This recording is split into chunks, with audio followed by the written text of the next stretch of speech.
Om Ishvaraha Paramaha Krishna Sachidananda Vigraha Anadiradir Govinda Sarvakarana Karanam. I place my salutations to the rootless root of all, the causeless cause of all. I render my prostrations at the feet of all the liberated masters. I pay my salutations to the divinity which is inherent and innate in all of us. A very good evening to you all. At the outset, I like to thank the directors of Meditation and Study Circle, Mr. Vasudev and Mrs. Vani Vasudev, for the opportunity given to me to share some quality time with you people. Most of the people who attend the sessions which are catered by Meditation and Study Circle are serious spiritual persuaders or sadhaks. Being sadhaks, it is really very, very heartening to me to speak to you and to spend some time with you discussing over a very important topic. The topic is on working on yourself. This topic is a very, very practical oriented topic. I'm not going to talk some lofty ideals in this session, neither very intricate and complex aspects of spirituality. What I am going to talk to you today is really very, very simple. We usually in our presentations say that we should follow something called as KISS, KISS. It is an acronym. KISS means keeping it short, keeping it short and simple. So today I am following that principle called KISS, where I am trying to keep everything as simple as possible and as short as possible. I'm making an attempt. Let us see. I like to thank Mr. S. Krishnamurthy and Mrs. Rukmini Krishnamurthy, who were my mentors and responsible for encouraging me in the field of lecturing. I have lectured on science topics, spirituality topics, and a blend of science and spirituality through this platform for last 26 years. I remember the first session that I gave when my mentor, Mr. S. Krishnamurthy, invited me to give a lecture, and the topic was science and spirituality. Till today, that memory is green in my mind. And I remember my mentors very much. Every time when I'm giving a presentation anywhere, including Meditation and Study Circle. So with this, let us get into the topic. The title of the topic is, what does it mean to work on yourself? What does it mean to work on yourself? This is a topic which takes you through a journey where you are going to introspect yourself. And it's applicable to me. I'm also going to introspect myself. I have few slides to begin with, and then I will go ahead with the lecture mode. I have few scenarios to present. Scenario 1, a teacher caught a student while he was cheating in the exam. The teacher was really annoyed and reprimanded the student, and he said, work on yourself. So this was the advice given to the student by the teacher when the student was caught cheating in the exam. Scenario 2, the bank manager observed one of the clerks in the bank being consistently late to work. After watching him for a few days, he called the clerk to his chamber only to say, work on yourself. Scenario number 3, a government officer was caught red-handed while taking bribe from a person. He was brought to court of law. The judge sentenced him to prison and said to him, work on yourself.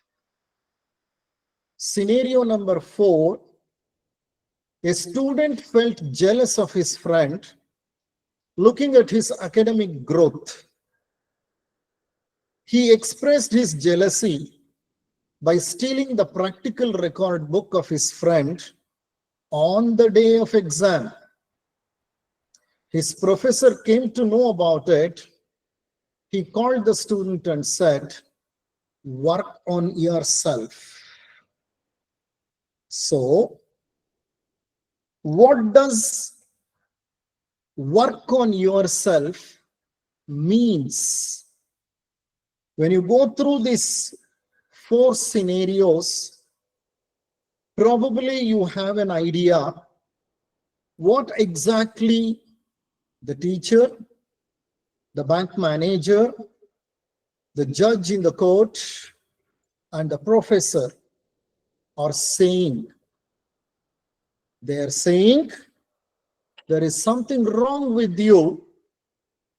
Please work on your behavior. Work on your attitude. Work on your honesty. Work on your sincerity. Work on your confidence. And work on your morality. Work on your ethics. So the call is very clear. There is something lacking in you. There is something which is deficit in you. Please work on that deficit. Work on that flaw. Work on that weakness in order to progress. That's what is the meaning. That's what is the exact meaning. Work on yourself refers to working on yourself, by yourself, for yourself, to change for the better, to transform, to improve. It implies self-development. Self-development is something which is required till the last moment that we die. Throughout life, we need to keep developing. Developing from inside, progressing from inside. We call this self-development as the basis or fundamental for growth. Only when self-development happens, a person can grow from inside. Self-development is otherwise also called self-improvement. Whenever a person develops or improves from inside, from his or her core, definitely there is transformation. When transformation happens, with every transformation, we are inching close towards self-realization.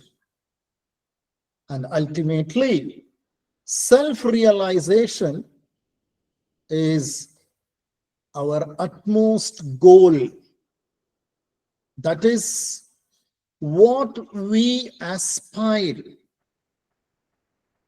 And that's the reason why we are here engaged in sadhana.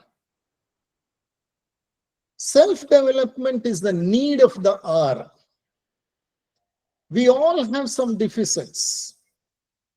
The deficits may be with respect to our behavior, attitudes, beliefs, personality, morals, opinions, notions, living, lifestyles, so on and so forth. Show me one person who is perfect, totally perfect. It is said we are perfect with a lot of imperfections. We are perfect with a lot of imperfections. So every one of us do carry a flip side. The flip side is the gray side, or the area which requires some improvement. First and foremost thing, we need to accept that we have a flip side, we have blind spots, we are really unaware of our negatives, our drawbacks, our flaws. Once we accept, the journey becomes easier. To accept that I do have some lacunae needs a lot of courage. It's only a person who is courageous who can say, yes, I'm imperfect. I do have a lot of deficits and I need to work on it. That's a very good beginning for a sadhak. Since we are imperfect, we have been sent to this plane to learn, to grow, to mature, to improve, and become a better person than what you are and what you were. That means to say, every moment is there to learn something which actually helps you in growing to become a better person. This process of internally changing for good is called self-improvement or self-development. We need to invest a lot on self-development. We really invest a lot on our academic growth. We try to acquire scientific knowledge, technical knowledge, professional knowledge, and professional skills. Several years of our life would be spent on just acquiring knowledge which helps us to engage in our occasion, but hardly any time is spent on learning how to live our life. Most of our education is aimed at educating us to earn a livelihood. But where is the education for life? Where is the education for life? That is self-development. Education for life is almost forgotten. Hardly it is being catered to our children and our youths. They become great academicians, they become great professionals, and they become very competent at their workplace. But from inside, they need to develop a lot, because that is something which is not provided to them, or opportunities were never created to them during their student lives. So the modern life is such that parents invest a lot on educating their children to earn a decent livelihood. But what do they invest? On turning them into a good, great human beings. Investment of time, effort, and other resources on self is the much needed investment. You're seeing the prevailing conditions in the world, how people are going morally bankrupt, and how much of moral degradation is taking place, and why people are lacking that sense of ethics in them. Why in every walk of life we see a lot of issues. It's all basically because we are not trained. We are not trained to face life. Hardly anything was taught related to self-development.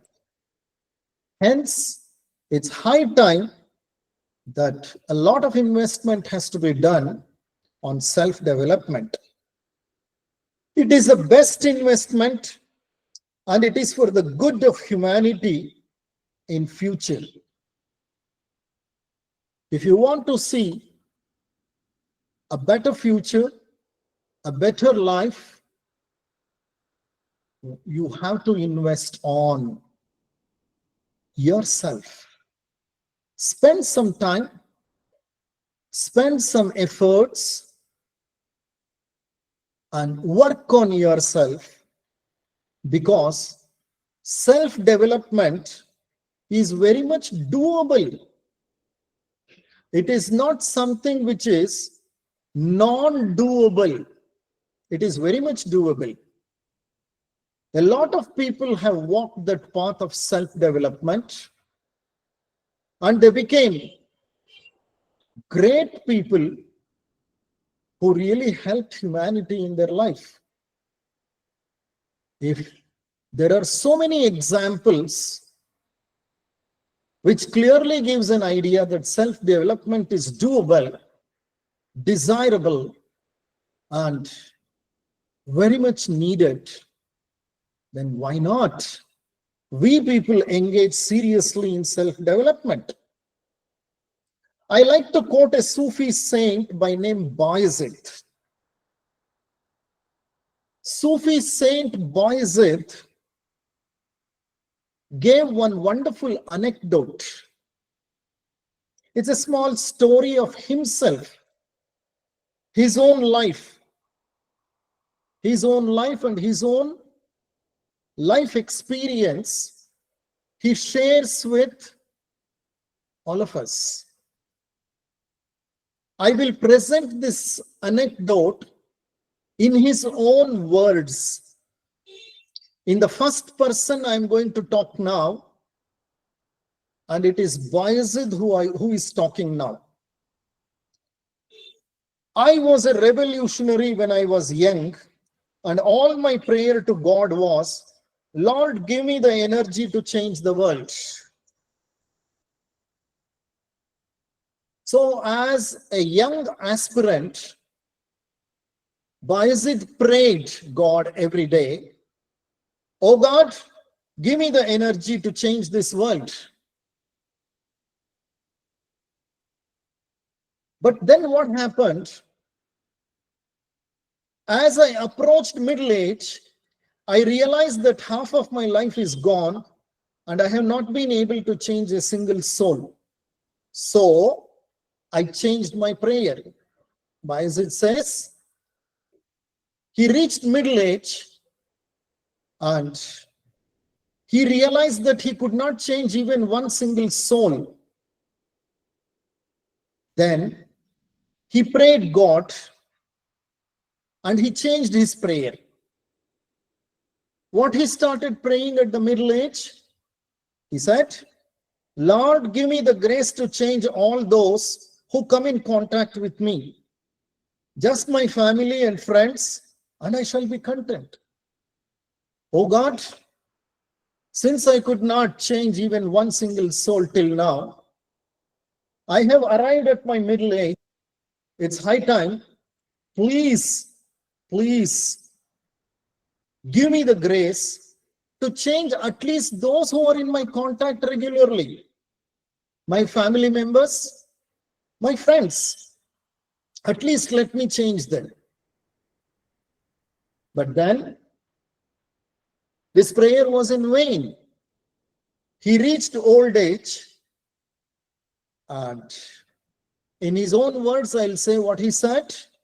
"Now that I am an old man and my days are numbered, my one prayer is, Lord, give me the grace to change myself." So as he reached his old age, he realized that it is impossible to change one single soul. And then he started praying God, "God, I realize the fact now. Please give me the grace to change myself." So Bayezid says further, if I had prayed for this right from the start, I should not have wasted my life.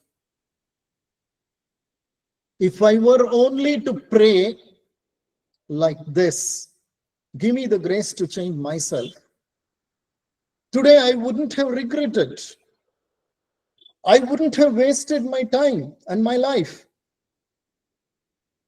The summary is that every person should begin the journey of self-transformation as early as possible without waiting to transform others.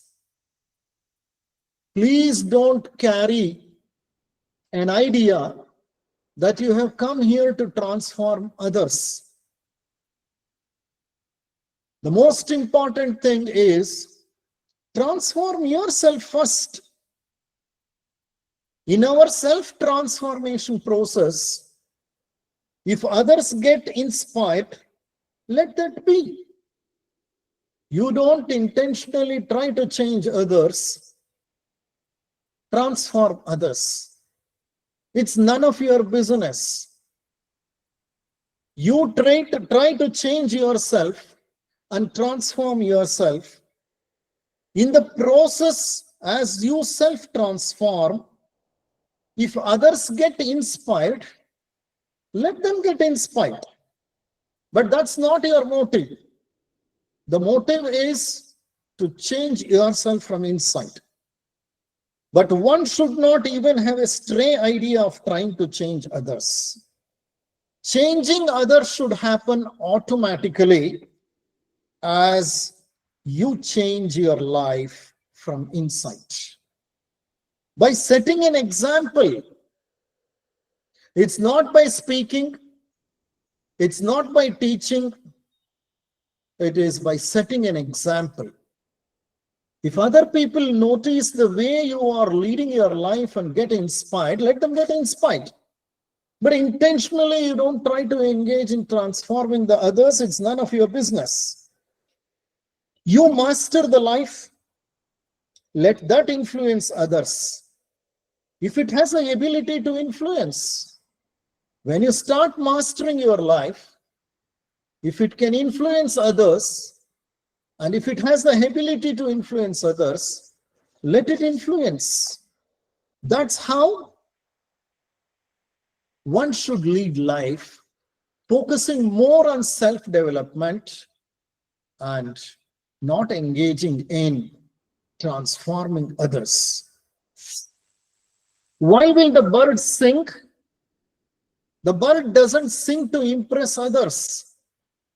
The bird sings because that is natural to it. Never bird carried any intention of impressing others by singing a song. It's quite natural for a bird to sing, and it's singing. So you sing the song, and your intention is not to transform others, rather focus yourself and transform from inside and engage in self-development. Let that become an example for others. So working on yourself means engaging in self-improvement or self-transformation, because that is doable, that is possible, that is plausible, and perhaps that is the only thing that you are supposed to do as a sadhak. I believe most of us are middle-aged or above middle-aged. Am I right? Because I know some of you, and earlier I have given live lectures through meditation and study platform circle.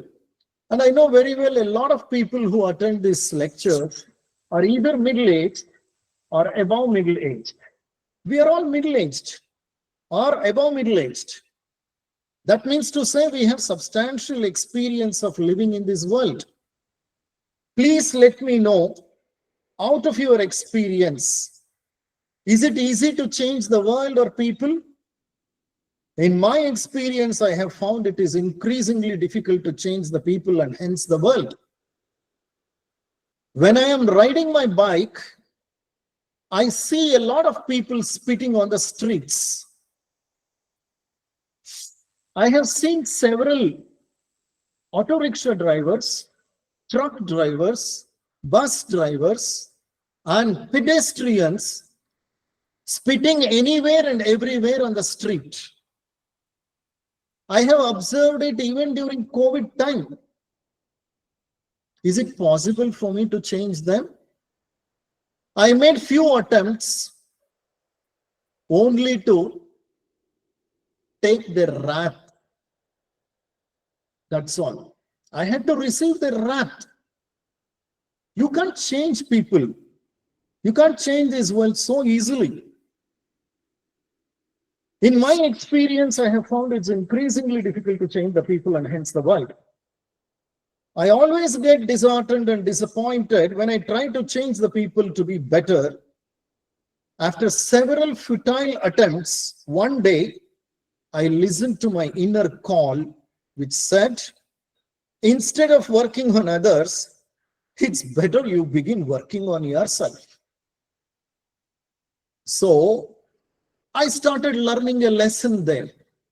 Instead of trying to teach them, instead of becoming angry on them, why not you patiently watch what is happening and learn a lesson that you should never do. You should never do that. So this is something which I have to learn. How to be patient, how to be tolerant when we come across people who are so resistant, recalcitrant, stubborn, and stick to their practices and behaviors, although they're harmful to rest of the world. You can't help. There is some scope for you to learn patience, to learn tolerance, and not get agitated. Look at them with empathy. This is a lesson that you can learn.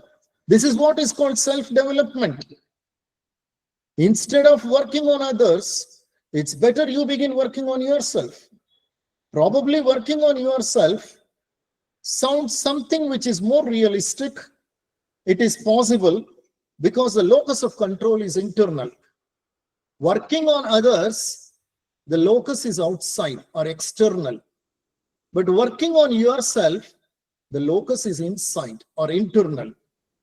So what is internal is something which is controllable, doable. So start working on yourself instead of working on others. In every opportunity, you try to look for a hidden lesson which is there. So when you learn the lesson, you grow. What is the lesson that you can learn when people are spitting anywhere and everywhere on the streets? How to be tolerant of them, how to be patient when things are going really wrong, and how to live with people who do not have even a little bit of civic sense. That is a lesson that I can learn. So start working on yourself instead of blaming others. Working on yourself generally means, what exactly working on yourself generally means? Working on yourself generally means engaging in self-improvement, self-development, and self-transformation, which leads to self-realization, which leads to self-growth, which leads to self-discovery. So what does it involve? And what does it include? It includes all the efforts that you take to enhance personal growth, mental well-being, emotional health, enhance your quality of thoughts, spiritual health, and overall behavior. So working on yourself has multiple dimensions. When you engage in working on yourself, you are helping your personal growth. You will improve your mental well-being. You will balance your emotions. You enhance your quality of thoughts. You upgrade your spiritual health, and your overall behavior really improves. And you become a better version of yourself. You become a better version of yourself. This is what we mean by working on yourself. As I said, it has multiple domains. You need to work on your physical health, mental well-being, emotional intelligence, personal traits, skills and knowledge, and relationships. These are some of the areas on which you need to really work. And this work should go on throughout your life, because deficits are always seen. Always seen. We people are far away from self-realization. We are far away from perfection. Let us accept we are perfect with our imperfections. So let us start working on these areas and continue the work throughout life, because life is to learn. Life is to learn, and life is for learning. There's a wonderful book written by Mr. Surendra Narayan, if I'm right. Life is for living. That is the title of the book. I have read that book a couple of times, and I found that book very interesting.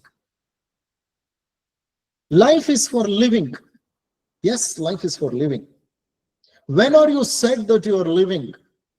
You are said that you are living as long as you are learning, because life, living, and learning, they go together. The moment you stop learning, it's as good that you are dead more than alive. You are more dead than alive. The moment you cease to learn, the meaning is you are more dead than alive. So learning continues throughout life, and we need to learn with multiple domains. Learn to improve our physical health, learn to manage our mental well-being, learn to carry an emotional balance, learn certain personal traits in order to live a happy life in this world, in the midst of all adversities. Learn new skills and knowledge so that you grow with your intellect and intelligence, and learn to maintain, develop healthy relationships. Let us pick up one after the other. Physical health. What does this domain mean, and what am I supposed to do with respect to that? Physical health is the most important health, because if at all, if you are living on this plane, you are living on this plane carrying a physical body. The physical body that you carry is a vehicle given to you to lead a life. This vehicle is required till you complete the journey in this particular life. So what are you supposed to do? Maintain good physical health by adopting healthier food habits, eating habits. Neither overeat nor undereat. Eat sattvic food, avoid rajasic food and tamasic food. This is something which is very simple and most of you know, but most of us ignore this simple rule of life. As the food, so the mind. As the mind, so the thought. As the thought, so the action.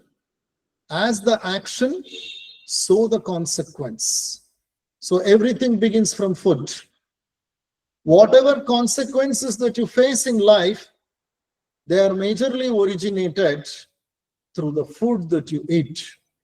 If you are eating rajasic and tamasic food, it will leave you agitated or lethargic, or the food may trigger your anger, frustration, or may result in depression, anxiety, and all those base emotions.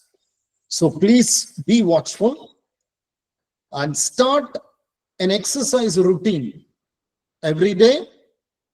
Maintain an exercise routine, because physical exercise keeps you fit and fine. Improve your sleep hygiene. So maintain a particular time of regular sleep. Never oversleep, never undersleep. This is what Sri Krishna Paramatma said in Bhagavad Gita. Yuktahara viharasya yukta cheshtasya karmaso. You might have heard of that verse. Yuktahara viharasya yukta cheshtasya karmaso. The food that you take, the relaxation that you have, or the enjoyment or the entertainment that you have, the work that you do, everything should be balanced. So start working on your physical health. These are the 3 tips that probably we need to take seriously. The second one is mental well-being. This includes management of stress. We are living in a world which actually gives rise to so much of stress. Ask anybody and everybody in this world, you will come to know that stress is invariably a part of life.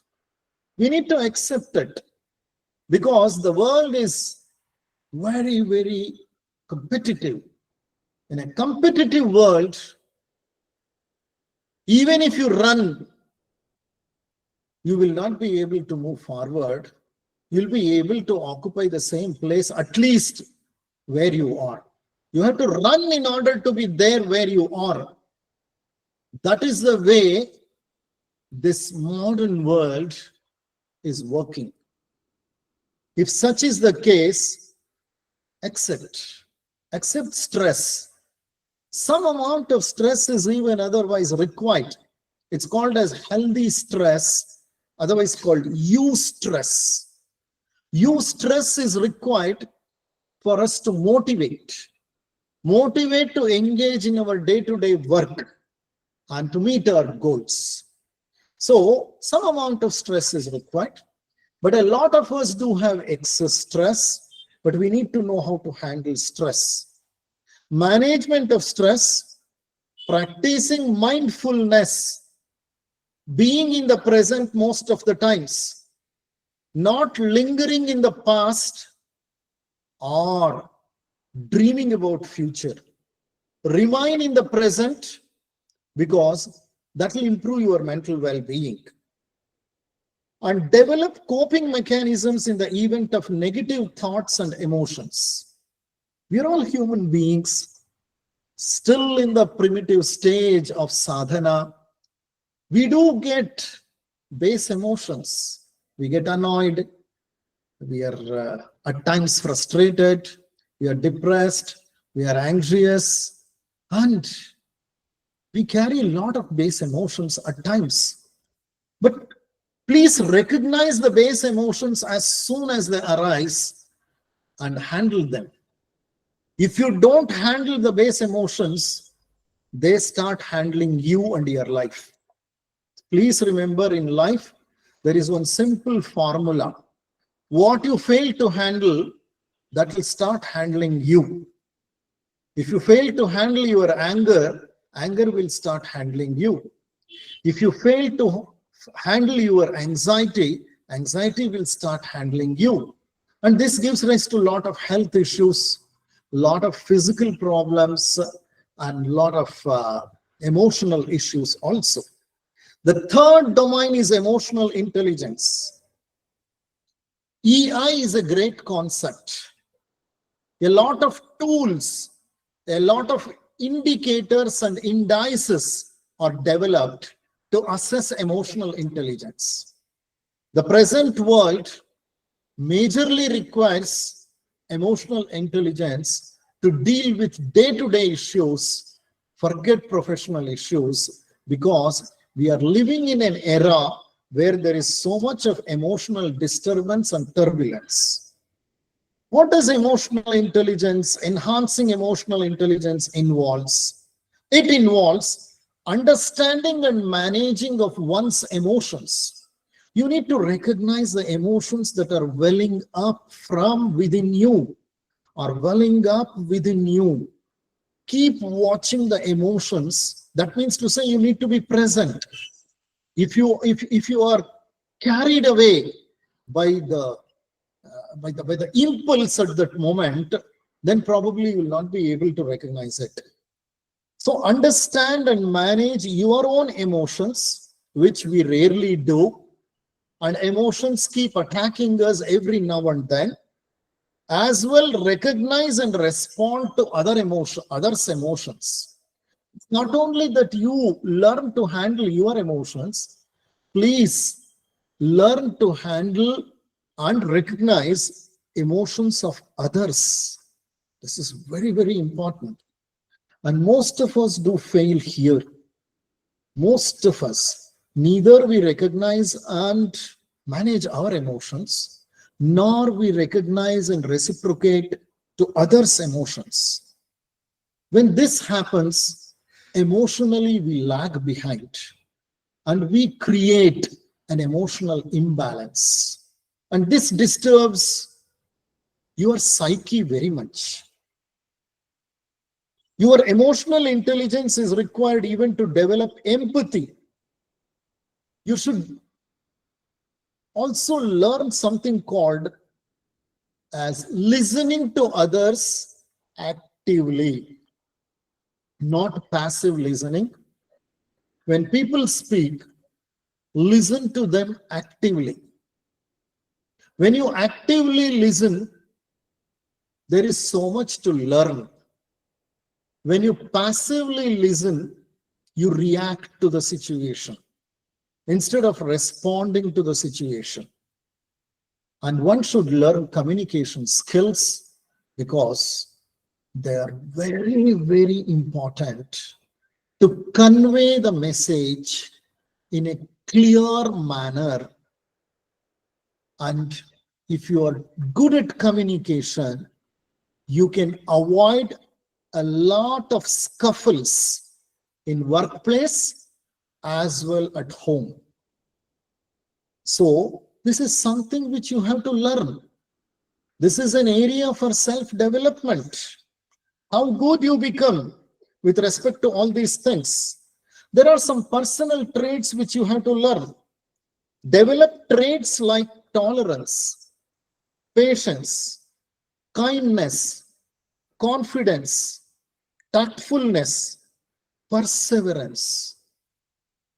They're all very much required for day-to-day life, because we are living in a world where there are so many things which are going adverse, going wrong.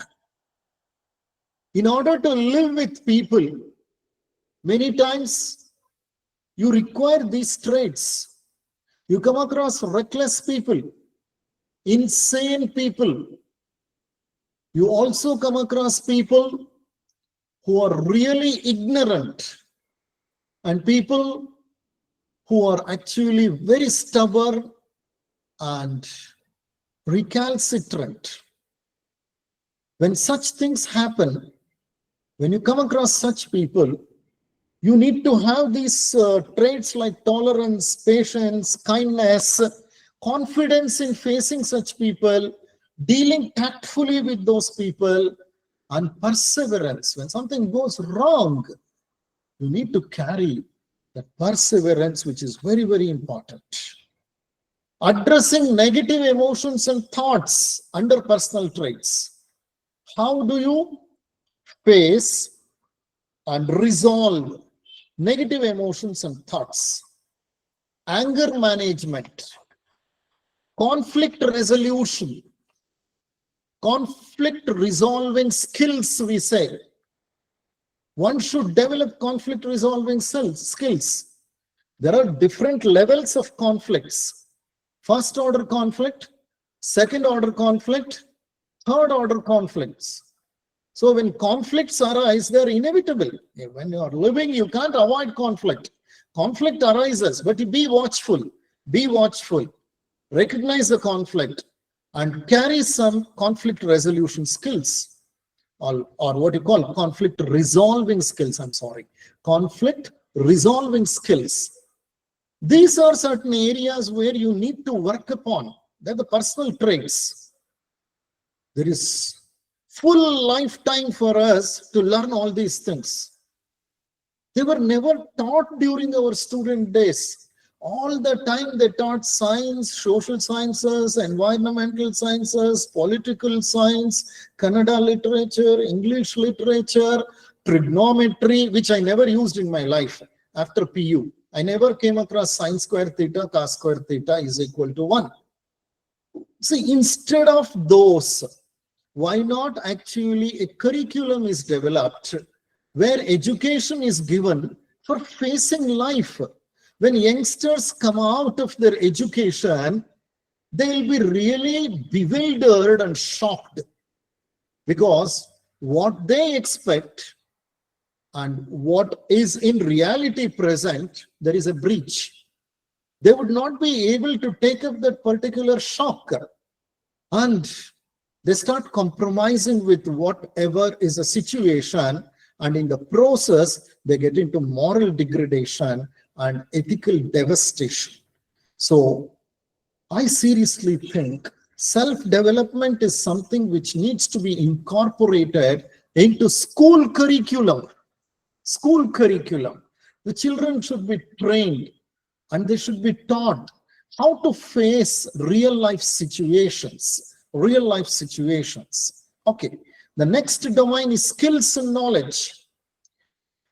Learning some new skills and acquiring new knowledge all the time is very, very important. As I said, life is for learning. Learn new knowledge. Learn new skills.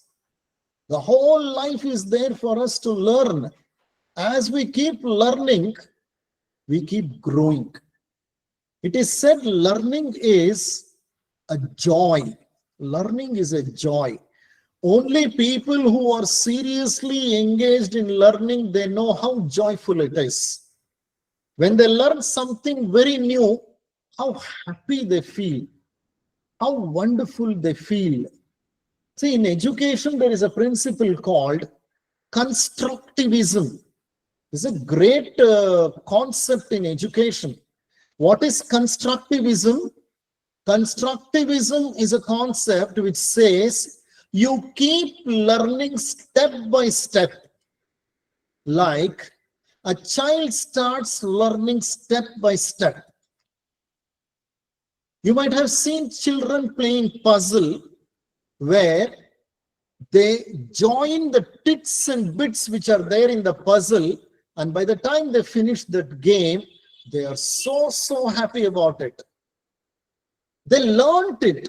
Step by step, they did learn. They yearned, they learned, and they learned, and ultimately they finished the puzzle. How happy they feel. Learning is always a joyful experience, provided you are a serious learner. So you need to learn throughout life, not only knowledge, but also new skills. Why is it required? It is required for two reasons. Number one, life is for learning, and if you fail to learn, it is as good that you're dead than alive. Number one. Number two, as you keep learning, you keep actually triggering your neural circuits in the brain. If you keep stimulating your neural circuits, as you keep learning more and more knowledge and skills, the brain remains active. When the brain remains active, senile dementia means becoming mentally weak as you grow. That can be avoided. Alzheimer's can be avoided. To keep your mental health fit till the last day, so you need to engage in learning. Swami Ramatirtha was traveling by a train in Japan, and he was reading a book, rather not reading actually, he was practicing Japanese alphabets. Swami Ramatirtha was old by then, and the whole compartment was empty. He was practicing Japanese alphabets, and a Japanese youngster walked into the compartment. He sat right in front of him and was watching Swami Ramatirtha for a long time. With no time, he could understand that he is a monk because he was wearing a crimson dress. And he knew that he is probably a person who is a serious spiritual persuader or sadhak. After a time, the youngster asked him, "Sir, may I ask you one single question?" Swami Ramatirtha smiled at him and said, "Please ask." He said, "You are learning Japanese language now. You are learning the alphabets of Japanese language, and you have grown so old. What are you going to do after learning Japanese alphabets? And what will you do in future with this?" Swami Ramatirtha smiled at him and said, "My dear boy, I am not learning with an intention, what am I going to do with what I learned today? I am learning something new. I am learning something which is unknown to me, and I believe in learning. What am I going to do with what I have learned today is something which is secondary to me. It's totally secondary to me. I believe if I stop learning, it is as good that I am more dead than alive. So you need to learn in order to keep yourself alive. You need to learn in order to keep yourself mentally fit and not develop senile dementia or Alzheimer's." Okay, so skills and knowledge you need to develop. And then relationships, very, very important. They constitute the fundamental basis of life, because throughout your life, you live having several relationships, isn't it? When you are striking several relationships with several people, you need to know how to manage, maintain, relationships. Nowadays, very commonly we see strained relationships, broken relationships. They're very common in the modern world. They get married today and within few days they get divorced. And after getting divorced, within few days they again patch up and start living together. We are seeing all this. We are seeing all this. And there are a lot of families, what we call broken families, and single parent families, and scuffle between husband and wife, scuffle between father and children, scuffle between mother and children, between siblings. These are all very, very common. And strained relationship with respect to even friendships. And the area of relationships actually require another big lecture, to tell you frankly. There is so much to learn there. But I like to cut short here.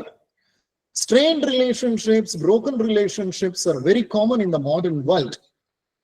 Improving communication skills, learning conflict resolution skills, managing even difficult to manage relationships are really required. You need to learn this till the last moment. So, what are the most important requirements for working on yourself? For working on yourself, what is required basically? Yes, all these things you are supposed to learn. Yes, these are the domains where learning should take place, or development should take place, or improvisation should take place. There is absolutely no doubt about it. But how do you do this? How do you do this? This is a big question. There are some simple tips. Develop self-awareness.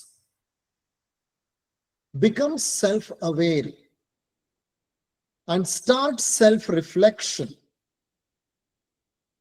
Go ahead with goal setting. Engage in action and maintain that action consistently. And to end, self-compassion. What is self-awareness? Understand your strengths and weaknesses and play to them. What are your strengths and what are your weaknesses? Try to understand and play accordingly, or live accordingly. And please be very clear, what are the moral values that you cherish in your life, or ethical principles that you never want to violate in your life. Stick to those moral values and carry that moral sense in your day-to-day living. So basically, self-awareness means becoming conscious of your thoughts, your emotions, your behavior, your motivations, and watching yourself closely as you engage in your day-to-day life. That means to say nothing should go automatic. Thoughts should not be automatic. Emotions should not be automatic. You should be watchful. When the light of awareness starts lighting the areas which need improvement, you realize this is the place where I am short of any expectation. This is the area where I have deficit. If you are not self-aware, you don't know what are your blind spots. If you are self-aware, the light of awareness will bring the blind spots to your knowledge. You become aware, these are the flaws in myself. These are the dark areas in my personality or my psyche. I need to work on it. So you need to develop this self-awareness, and the best way to develop self-awareness is becoming mindful. Mindfulness improves self-awareness. What is being mindful? Being watchful, living in the present, observing impartially as things start unfolding in your life. The second one is self-reflection, day-to-day screening of your thoughts and emotions. You can start writing a diary.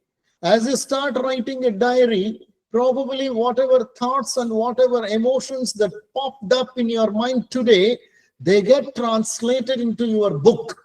And probably as you review it, you realize what kind of thoughts and what kind of emotions and how to actually improvise on your emotions and thoughts. If you don't start journaling, probably a lot many of them will simply pass through you and you never notice them and you lose the opportunity to learn. This will help in understanding your deficits so that you can work on those areas as such. What is goal setting? You should set goals in your life. Without goal or goals, your life is lacking a direction. The goal should be set based on the principle called SMART. SMART means specific goal, measurable, specific, measurable, achievable, relevant, and time bound. A lot many of you know about it. This is represented as an acronym called SMART. SMART is for specific, measurable, achievable, relevant, and time bound. So don't be too harsh. Set such goals which fulfill all these requirements. And these goals should create a focus for you as you move ahead, improving your personality and engaging in self-development. Action and consistency. That is the fifth step. Small but consistent steps towards accomplishing your goals is important. Don't try to set towering goals which you cannot reach easily. Set some simple objectives which will take you towards the towering goals. The simple objectives. Today I am going to be watchful for half an hour. Today I am going to be watchful as I am going to talk to my wife. Today I am going to be watchful as I deal with my friend. So when you set these small objectives and start observing yourself as you talk, as you think, as you feel, as you work, probably you become more conscious of what's happening. You bring everything under the filter of self-awareness, and these small actions take you to consistent results. And the last one, self-compassion.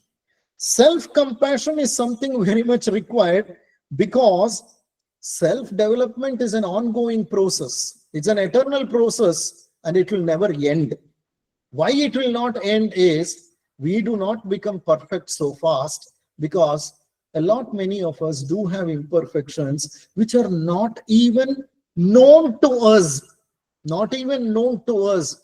We have a vast subconscious and unconscious where a lot of issues are there. They are unresolved issues. Probably we require many births in order to reach that perfection. So don't be harsh towards yourself. However much we learn, there is always an ocean of knowledge and skills that are there to learn, because knowledge and skills constitute ocean, vast ocean. You can't learn everything in one single life. There's so much to learn in life. So please don't be harsh upon yourself as you are engaged in the practice of self-development. Be compassionate to yourself. Hence, you should not be harsh. Be kind and soft to yourself. Working on yourself is a journey of self-discovery. Working on yourself is a journey of self-discovery. You start discovering your true self. As you start working on self, you will discover your true self. How will you discover your true self? You will dissolve your pseudo self by self-development and you arrive at your true self. That's why we say lose yourself to gain yourself. Lose yourself to gain yourself. Lose your lower self, which has all these issues, these deficits. As you lose your lower self, you will arrive at your true self or higher self. Development is aimed at becoming the best version of yourself. Always try to become the best version of yourself.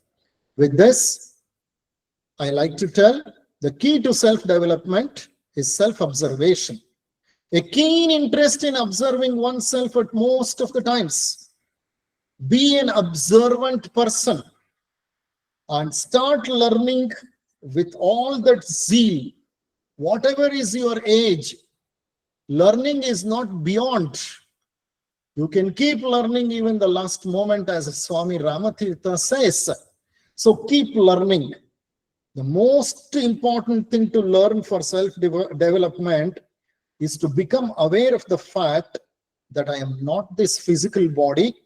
I am something beyond the body. I am a speck of divine consciousness. When we live in such a consciousness, probably not only we are transformed for good, but we also inspire the rest of the world without intending to inspire. So the most important thing in self-development is to realize that I am not this physical body. I am something beyond physical body. I am a divine consciousness traveling through this plane and using this particular body in order to evolve or in order to grow, in order to develop.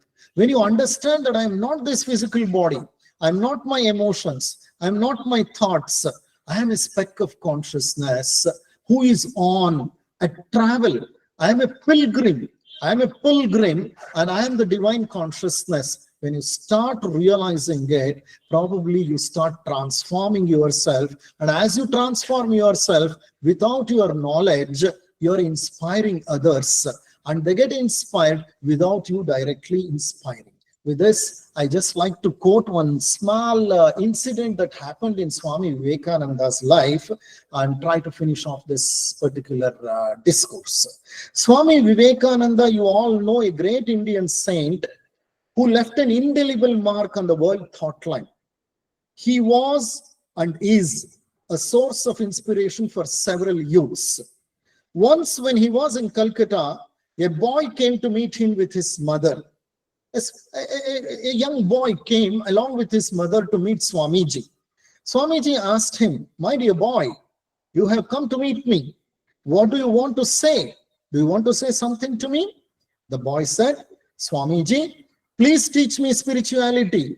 A small boy standing in front of Swamiji and asking a question, "Swamiji, please teach me spirituality." He's requesting the Swamiji.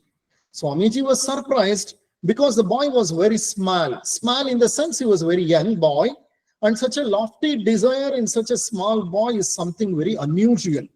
Swamiji could guess that the mother of that boy might have prompted him to ask that question. Probably the mother of that boy might have instigated this boy to ask this question to Swamiji. Swamiji smiled at the boy and asked him, "My dear boy, tell me, what is that which you are really interested?"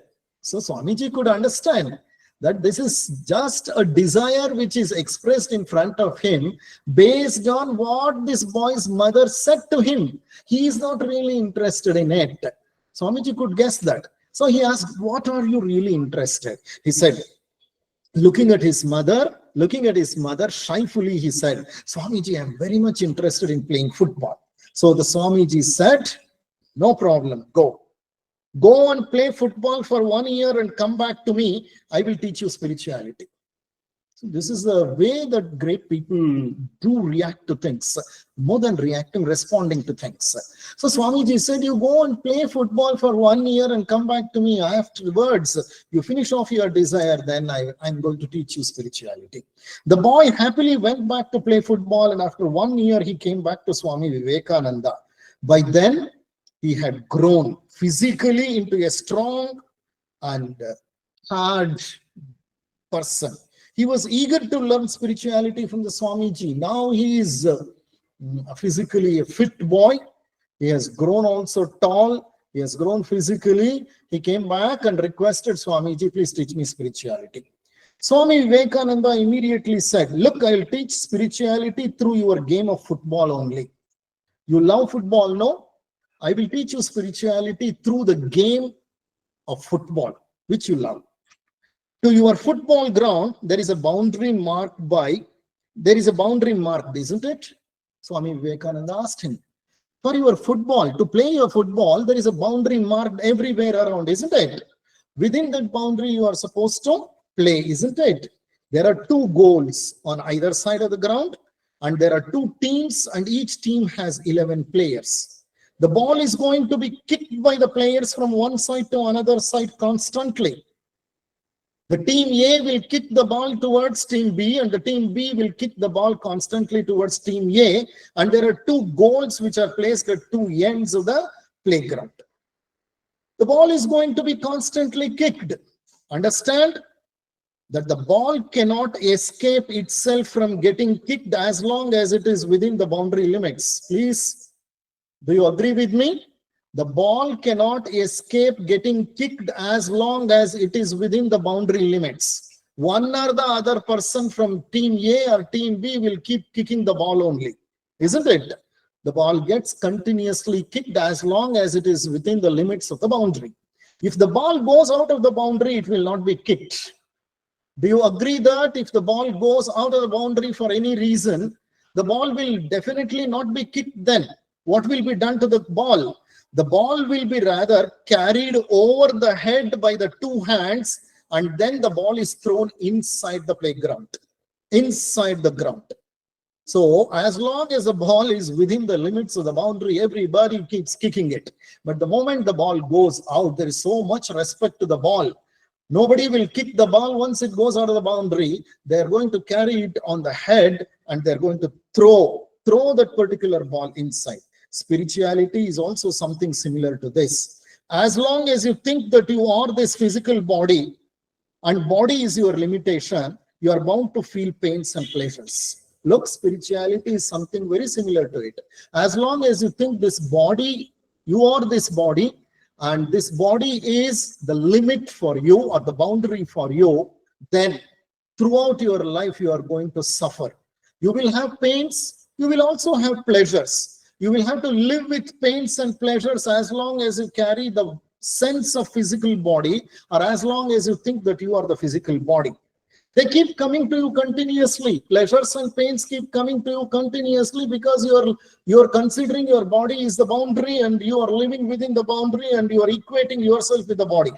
But the moment you feel and experience that you are not simply this body, you are beyond the body, and you are a speck of divine consciousness, then people will carry you on their heads and start respecting you.